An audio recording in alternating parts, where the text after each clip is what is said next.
মরণ ভাইরাস করোনার থাবায় তছনছ হয়ে গিয়েছিল গোটা বিশ্ব। এই মহামারীর উৎসস্থল হিসেবে বারবার কাঠগড়ায় উঠেছে চীনের উহানের বিতর্কিত ল্যাবরেটরি। এবার সেই উহান ল্যাবকে কেন্দ্র করেই সামনে এলো এক বিস্ফোরক তথ্য, যা রীতিমতো নাড়িয়ে দিয়েছে আন্তর্জাতিক মহলকে। আমেরিকার সাবেক প্রেসিডেন্ট জো বাইডেনের প্রাক্তন প্রধান চিকিৎসা উপদেষ্টা অ্যান্থনি ফাউচির বিরুদ্ধে চীনের উহানের সেই বিতর্কিত গবেষণাগারে অর্থায়নের অভিযোগ উঠেছে। বিদায়ী মার্কিন director of national intelligence DNI Tulsi Gabbard গত বৃহস্পতিবার এই নজিরবিহীন দাবি করেছেন।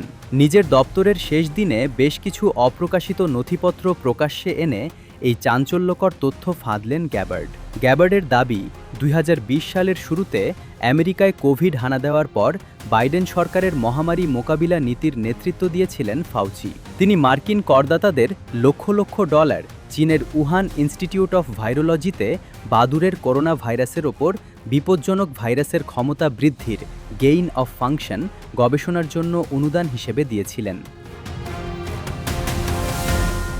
গ্যাবার্ডের দপ্তরের পক্ষ থেকে জারি করা এক বিবৃতিতে বলা হয়েছে, ভাইরাসটির ল্যাব থেকে ছড়িয়ে পড়ার তত্ত্ব সংক্রান্ত সত্যকে ধামাচাপা দিতে ফাউচি রাজনৈতিক উদ্দেশ্য প্রণোদিত শীর্ষ আমলাতন্ত্রের সঙ্গে হাত মিলিয়ে কাজ করেছিলেন। এই নথিপত্রগুলি প্রমাণ করে যে কোভিড-19 সংক্রান্ত মার্কিন গোয়েন্দা সংস্থার রিপোর্টকে প্রভাবিত ও পরিচালনা করার পেছনে ফাউচির সরাসরি ভূমিকা ছিল। বিবৃতিতে আরও বলা হয়, ২০২৪ সালে ফাউচি যখন মার্কিন কংগ্রেসের সামনে শপথ নিয়ে ভাইরাসের গবেষণা নিয়ে গোয়েন্দা কর্মকর্তাদের সাথে কোনো আলোচনা বা সংশ্লিষ্টতার কথা অস্বীকার করেছিলেন, তখন তিনি স্পষ্ট মিথ্যা বলেছিলেন। তুলসী গ্যাবার্ডের দপ্তরের দাবি, ৮৫ বছর বয়সী অ্যান্থনি ফাউচি, যিনি ২০২২ সালের ডিসেম্বর পর্যন্ত টানা ৩৮ বছর ধরে national institute of allergy and infectious diseases NIAID এর প্রধান ছিলেন, বড় বড় ওষুধ প্রস্তুতকারক সংস্থা এবং ট্রিলিয়ন ডলার মূল্যের সর্বজনীন ভ্যাকসিন তৈরির উদ্দেশ্যে এই ঝুঁকিপূর্ণ করোনা ভাইরাস গবেষণায় অর্থায়ন করেছিলেন।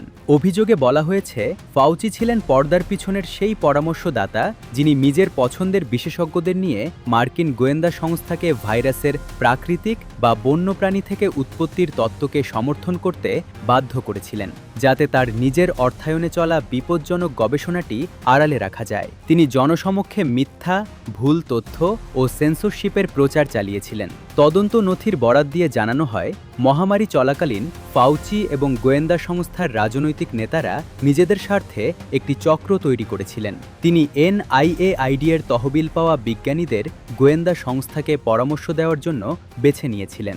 এই বিজ্ঞানীদের দেওয়া মতামতই সরকারি গোয়েন্দা রিপোর্ট তৈরিতে সাহায্য করেছিল, যা পরবর্তীতে ল্যাব লিক তত্ত্বকে খণ্ডন করতে বৈজ্ঞানিক ঐক্যমত্য হিসেবে জনসমক্ষে তুলে ধরা হতো।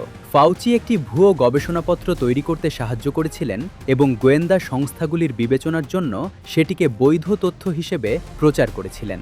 অভিযোগ রয়েছে, সিনিয়র বিশ্লেষকরা ফাউচির মতামতের সঙ্গে দ্বিমত পোষণকারী বিশেষজ্ঞদের উপেক্ষা করে ফাউচিকে কোনো নীতি নির্ধারক নয়, বরং প্রকৃত করোনা ভাইরাস বিশেষজ্ঞদের একজন নিরপেক্ষ পথপ্রদর্শক হিসেবেই প্রশংসা করে গেছেন। মার্কিন প্রেসিডেন্ট ডোনাল্ড ট্রাম্পের গোয়েন্দা প্রধানের পদ থেকে সদ্য পদত্যাগ করা তুলসী গ্যাবার্ড ফাউচিকে একহাত নিয়ে বলেন, সত্য গোপন করার জন্য ফাউচি যে সমস্ত কৌশল ব্যবহার করেছিলেন তা আসলে ডিপ স্টেট বা পর্দার আড়ালে থাকা ক্ষমতাশালী মহলের চেনা ছক। গ্যাবার্ড বলেন, কোভিড-19 মহামারী লক্ষ লক্ষ মার্কিন নাগরিক এবং বিশ্বজুড়ে অসংখ্য মানুষের জীবনে চরম কষ্ট ও যন্ত্রণা ডেকে এনেছিল।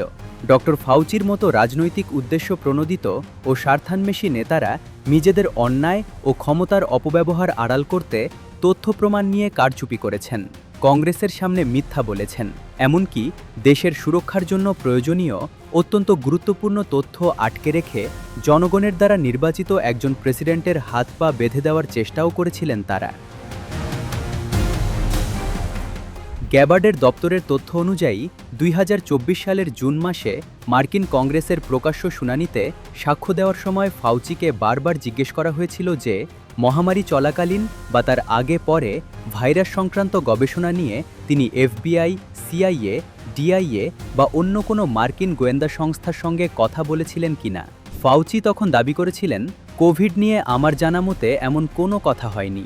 তবে একাধিক হুইসেল ব্লোয়ার বা অভ্যন্তরীণ তথ্য ফাঁসকারীদের সাক্ষ্য থেকে জানা গেছে যে সমস্ত গোয়েন্দা বিশ্লেষক কোভিডের উৎস নিয়ে ফাউচির দেওয়া তত্ত্বকে চ্যালেঞ্জ করেছিলেন তাদেরকে বদলা বা শাস্তির হুমকি দেওয়া হয়েছিল, কোণঠাসা করা হয়েছিল এবং কর্মজীবনে নানাবিধ ক্ষতির সম্মুখীন হতে হয়েছিল। এর ফলে ভিন্নমত পোষণকারীদের মুখ বন্ধ করে দেওয়া হয়েছিল। আন্তর্জাতিক মহলে তোলপাড় সৃষ্টি করা এই গুরুতর ও বিস্ফোরক অভিযোগের বিষয়ে অ্যান্থনি ফাউচির পক্ষ থেকে এখনও তাৎক্ষণিক কোনো প্রতিক্রিয়া পাওয়া যায়নি।